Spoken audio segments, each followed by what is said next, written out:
The other side of that fence is Arizona. Hello, welcome to today's edition of Pegasus Test. On today's edition, we're covering Stage 8 of Desert Brutality 2021, the weak and the strong. And while this may be Stage 8, the last stage, this was actually my second stage of the second day. And the weak and the strong is a pretty apt description for this stage. So let's go over what you had to do. From your starting position, you were holding a police riot shield. From there, you moved about 50 meters to a marked point, made a hard 90-degree turn, and moved up to your first firing position. You had a target about somewhere between 100 and 150 meters away that you engaged with your rifle, and you had to use the shield as cover. Now you could stand there and hold it in front of you, or you could brace it on the ground and fire over the top. Choice was the shooter's, but you had to be using it as cover. It couldn't be off to the side or thrown down and just not used. You had to use it. And you repeated that for a few more stops, advancing forward. And when you got to your final position with the shield, you dropped your magazine, and with the one round remaining in the chamber, you got your hit. So that made that a very high value target, because there was a 60-second penalty if you didn't make that hit. Then you advanced forward to the position where you use the shield as cover, and you could use single-handed standing, you could brace on the shield on the ground, you could use double-handed, didn't matter. You had to get 2 hits on steel targets about yay big. Once you got those hits, you abandoned the shield, and then you dash forward to the final shooting position that you did weak hand only, or your other strong hand. And once you got a hit on each of those steel plates, the stage was over. Let's take a look and see how it went. Are you ready? Ready. Stand by.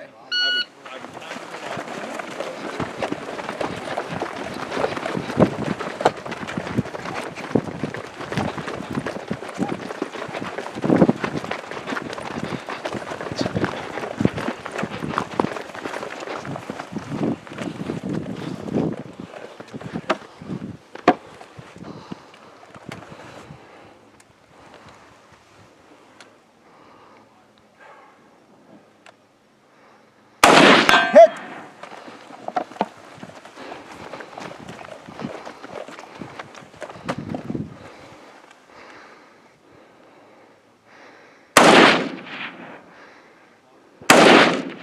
Didn't see it.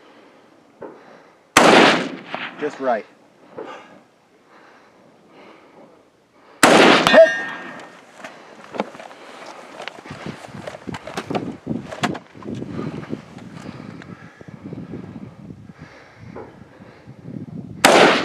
Just high.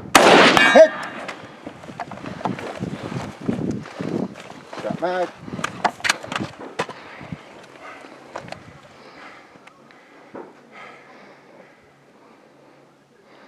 Hit! Move!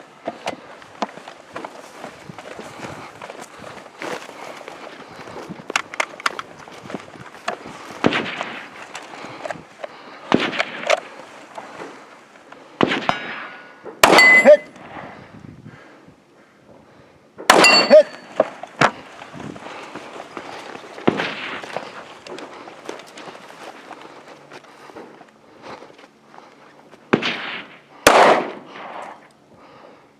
Hit!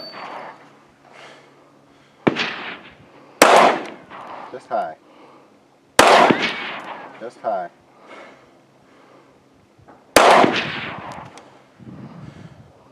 Just a tiny bit high. Just left. Hit! 13162, clean. Okay, that was my run. That was basically my run in slow motion for a couple of reasons. First thing, that was my 8th time running it, because I ran the score pad and ran along with the RO on every other shooter on the squad. And in armor, that seemed to have a cumulative effect. That might not have been one of my better ideas. The other thing I noticed is with each shooter going over this course of fire, the mud became more and more talcum powder moon dust.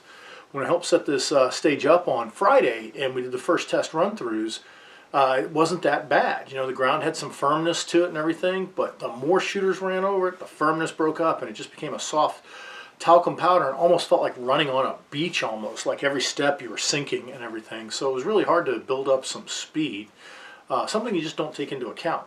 Now, a good thing about this stage was the Riot Shield. If you recall, back in Desert Brutality 2020, they had a simulated Riot Shield out of a piece of plywood. I think this Riot Shield weighed more than that, but it was far less cumbersome to maneuver with. Another surprising fact about the shield is using it as a brace on that fine moon dust sand was every shot, even from 223, would dig it down a little. And you'll notice that some shots where I was missing, it's like, boom, where's my sight? Boom, and it would just change the sight picture each time. That's not an excuse for missing, it's just an interesting observation. The other thing that you found is maneuvering with this shield, you tended to hold the rifle in your primary hand and you held the shield in your other strong hand, or your weak hand by some stands. And when you finally got up to the weak hand only pistol part, that had an effect, because I remember holding the pistol out there and it's like, whoa! And the first shot came fairly quickly. Shot number 2 took a few rounds, and I was beginning to get worried when I finally got the hit. That was just one of those things that snuck right up on you. This was a great stage and a nice balance between the competency with your firearm versus the physical requirements of the stage, because that just run up to the first turning point, that got your heart rate up for sure. The cumulative effect of carrying the shield on your weak hand and then having to shoot with your weak hand had a cumulative effect. And the fact that you had target that you had to engage with 1 round only, make or break, also added some nice pressure to it. All in all, a really well-balanced stage. And now for the overview of the match. As always, it was a Brutality match, so it was freaking awesome. It was an incredible venue that they had it on, that had all natural terrain. As you saw from the stages that were shot here, there was only 2 of them that were really on a normal range type setup.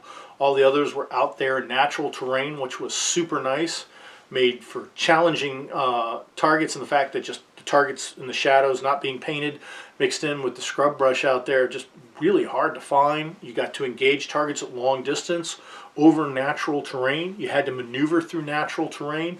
So instead of being hard pack like on normal flat ranges, you went over real desert terrain, and sometimes it was sure footing, and other times it was like hard running in that sand. And just the overall beautiful effect, being out on that range and watching the sun come up every morning, was just spectacular. Every year Desert Brutality's been at a different range, and I really hope that they bring it back to this range next year. The layout was superb. All the stages could be set up, so that allowed a lot of squads to cycle through. And because that, when squads backed up on stages, it wasn't because the squad that was shooting was dragging so far behind. It was that the squad that was coming up on them was so far ahead of schedule. And that did wonders for the match. Kept everything flowing, and it also kept shooters in a good mood.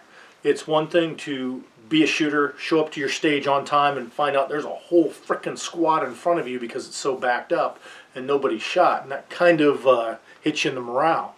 But when you show up at the stage because, hey, I'm super early and we just rocked the last one, and there's a squad in front of you, like, hey, I'm early. It doesn't matter. I'll sit back. I'll watch what's going on. I'll figure out my strategies. And it made for a great atmosphere. The range, as you can see from these videos, has potential. Just let your mind wander of the things that could be done on these ranges. And you just know whatever comes up, if Desert Brutality is held at this range again next year, it'll be very different and yet very challenging at the same time. And for those of you who shot the match and you didn't get enough of it, don't worry. Woodland Brutality is coming May 14th. So mark your calendars and plan on being out there in Highview, West Virginia. And we hope to see you all there. Thanks a lot.